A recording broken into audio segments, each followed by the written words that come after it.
Rated M for mature. The weapons need to feel heavy and powerful, and when you blast something, you want to see lots of chunks.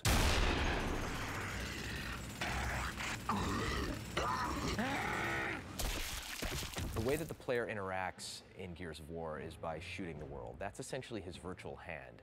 And what he does is he essentially reaches out and touches the environment. He's touching his enemies to eventually defeat them by unloading bullets into them. The gun is the only thing keeping you alive in the game, and so you're constantly sort of looking for the next good weapon, the next weapon you can find, the next piece of ammo, and it's sort of that search. It sort of gives you that bond of that this is what I need to survive. The weapons in Gears generally tend to shy away from some of the kind of laser beamy weapons you see in a lot of sci-fi environments. It was really more about something that looks like a gun, feels like a gun. It's really why we sort of went with sort of this kind of Vietnam-esque type of weaponry, that everything is a ballistics weapon, everything feels real. There's not energy weapons, not laser weapons. So your arsenal has expanded in Gears 2, and we have these heavy weapons. The first one's called the Mulcher. It's a heavy Gatling gun. Kind of based off the Predator, kind of raw, you know, just go crazy and mow everything down. We have a long-range mortar, which is heavy as well. You can take out enemies from what feels like it's about half a mile away.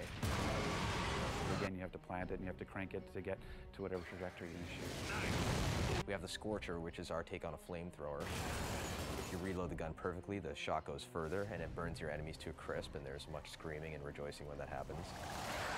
And then we have a really cool weapon called the Gorgon, and this is kind of a semi-automatic pistol.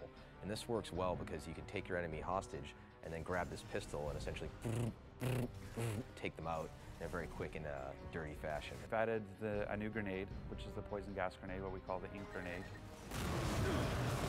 The poison grenade is this crazy little, I don't know, grub or something, and it's filled with this poison gas, and they have it in a little cage on the end of the chain, and they'll fling it out, and it'll hit the ground, explode, and it'll emit all this crazy ink or poison gas. My favorite weapon in the game has to be the torque bow. I just love the whole, like, the fact that it sticks and they have a moment of pause to know that they're about to die, and then they pop I just love. And what's great in Gears 2 is we've actually added dialogue for that pause, that we actually have the event of, and something explosive is stuck into you, and you get, so people have that half second to go, uh-oh, and then blow up. In adding more into the Gears franchise, we wanted to basically continue the idea of the executions that were in the first one. When you play multiplayer of Gears, it's not just about playing it, it's also about watching it. If you die in Gears, you're forced to watch for a little while. That's a very powerful thing when you know other people are looking at you.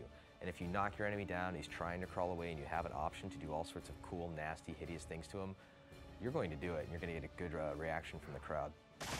Yeah, I kind of like the beatdown, like when you turn the guy over and you can punch him out. I think that's really cool visually. And I love the sniper skull crush. You know, he just takes that sniper rifle, swings it over his head, and you can just flatten dudes, which is great. And I still like the curb stomp. I mean, but now we turn the guy over and you can crush his head from the front.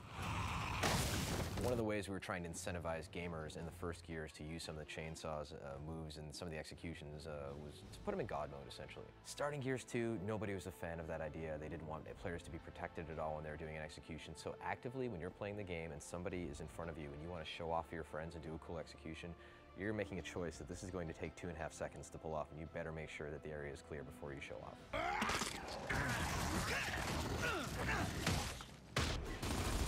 In Gears 1, when two players would come at each other with chainsaws, it was pretty much a random outcome as far as who would win. And in Gears 2, we actually wanted to make it A, very cinematic, and B, have an actual game mechanic that was implemented.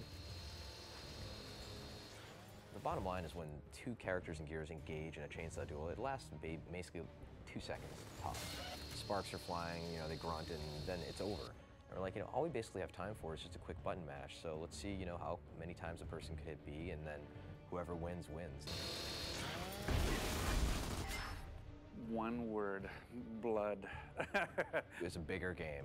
It's just bigger scope, larger creatures, more epic scale, etc. And we want to make sure that the player still feels like what he's doing in this universe matters. Nothing says I'm doing damage more than just seeing a blood effect come off of them. And so we've been doing that. Even our bigger creatures, we actually added gore skeletons so that when you can shoot them, you can actually have things fall off of them. I mean, mean, you can just blow guys up to smithereens now. You will see entire chunks coming out of them. The pieces fall around and they're floppy, and they're not, you know, they don't just sit there and hang out, right, and then fade away. They flop around and leave blood splats everywhere. We use the term intimate violence to describe Gears of War. Even though we've sort of grown the scope of the combat and sort of bigger weapons as well, we still have these sort of intimate moments with the combat. It's like that old sort of cowboys and Indians feeling in the woods, you know, it feels really personal and really intimate. Running away won't help! I'll just shoot you in your asses!